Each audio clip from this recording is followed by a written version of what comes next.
Hello, Marvelites! You are watching a very special episode of Marvel Live, presented by the all-new Toyota Sienna, and I'm very excited to be here with you today because we're talking about Heroes Reborn. Oh my goodness, this story is gonna be terrific, and it is written by our guest this week, the bearded bad boy of comics himself, Jason Aaron. That's what he calls himself. Just go with it.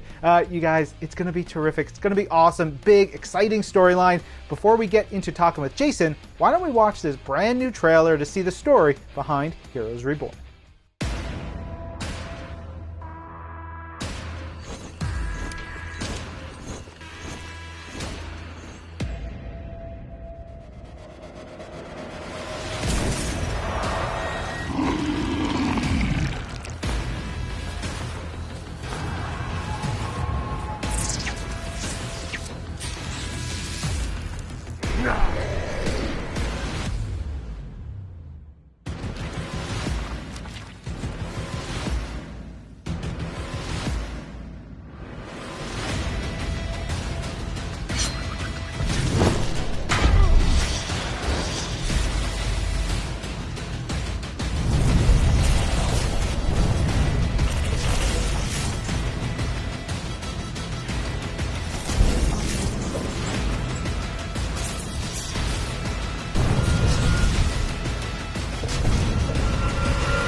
Woo!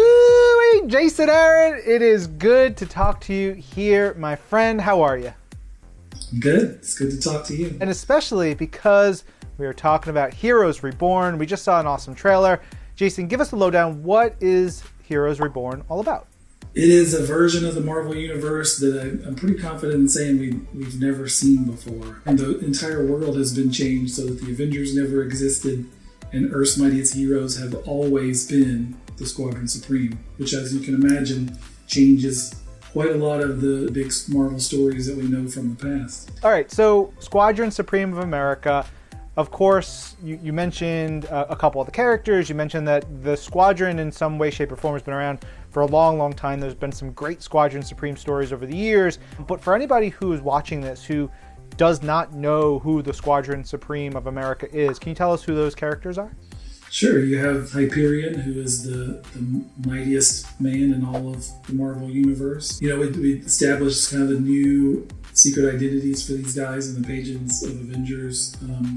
Hyperion is Mark Milton, who's a middle school American history teacher by day. And Nighthawk is, in the House of Representatives, is the delegate from Washington, D.C. Dr. Spectrum wields the Power Prism, which gives him incredible cosmic power. There's Power Princess, who is Princess Zarda from Paradise Isle. And then you have Blur, who is the fastest mortal alive. And then, of course, Agent Coulson thrown into the mix. It's really, really cool to see how else is going to shake down. How deep do you go in planning, like, yeah, okay, over these years this happened, and this character's history may not actually show up on a page, but this is what I know that their path has been. So that Hyperion issue I looked at is like, this is basically issue number 724 of the Hyperion comic that's been running in this universe. So he has had countless adventures we've seen before over the years. So I kind of tease some of those here and there. Tease like who are his greatest enemies? How are those villains maybe a little bit different than the versions of the villains we know? What are his relationships like, with some of the good guy characters we know from the Marvel Universe? So Peter Parker is one of those characters, Reed Richards. So a lot of it was just me seeding a lot of that stuff in those issues, just kind of packing them with as much stuff as I could and having a ridiculous amount of fun along the way. And then for the tie-ins, we just kind of pulled bits and pieces from those issues to expand on. So, at one point I tease a little bit about what was the story of Civil War like in this universe, where there is no Iron Man, there is no Captain America, so instead it was a battle between Hyperion and Nighthawk, and why was that, and what happened because of that. So there's a lot of that kind of stuff in these 8 issues. I want to get more into all of what you just said, but I want to know who's joining you to do all these stories. Who's on art? Yeah, it's a pretty stellar lineup of artists across the 8 books. Every issue is a different artist. Kicking things off is Ed McGuinness. He kicks things off in a big way, and then after that, each issue kind of focuses on a different member of the Squadron Supreme, a different corner of this weird new Marvel universe. You get people I've never worked with, like James Stokoe, who's doing amazing stuff on the Dr. Spectrum book, which is, the weird cosmic corner of this Heroes Reborn universe. You get R.M. Guerra drawing Nighthawk.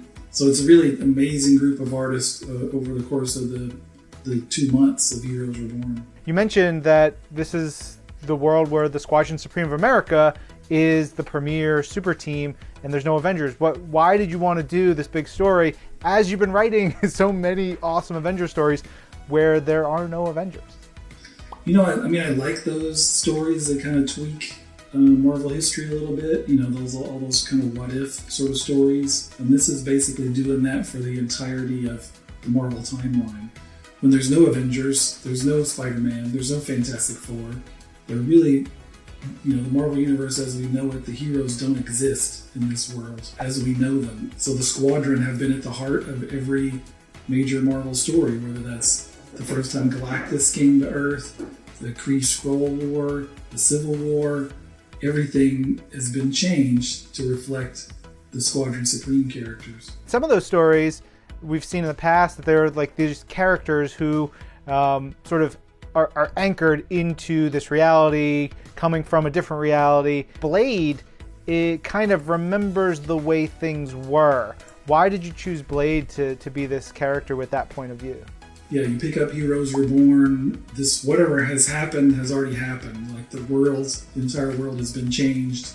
Nobody seems to remember that the Avengers ever existed. And Blade is the one guy who's kind of going around wondering, am I crazy? Did any of this stuff really happen? And as the story goes along, there'll be a very particular reason as to why it was Blade was the one who remembered. I really liked him being in that position as a guy who's relatively new to the Avengers corner of the world. It's a little bit out of his comfort zone. He's much more comfortable just killing vampires all the time.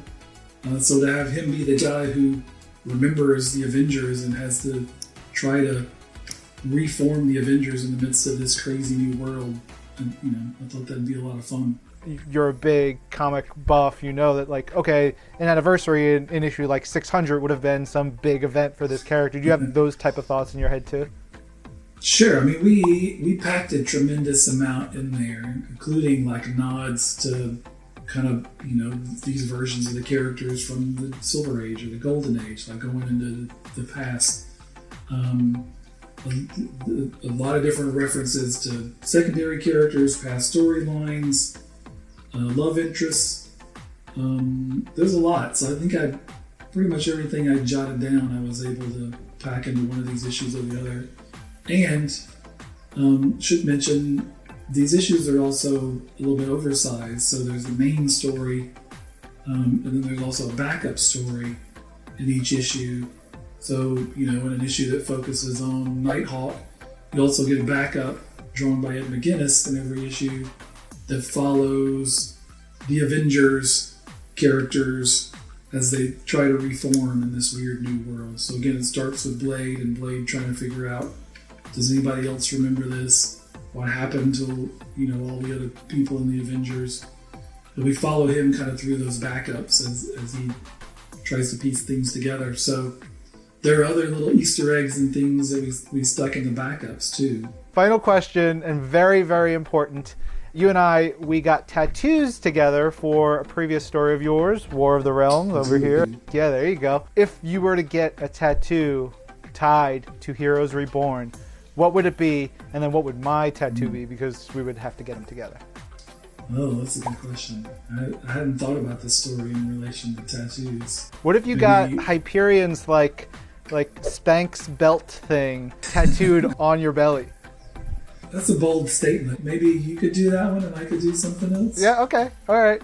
Let's see if we can get that approved. Yeah, for sure. I'm sure that'll definitely get approved. Jason, you're the best. Thank you so much for being here.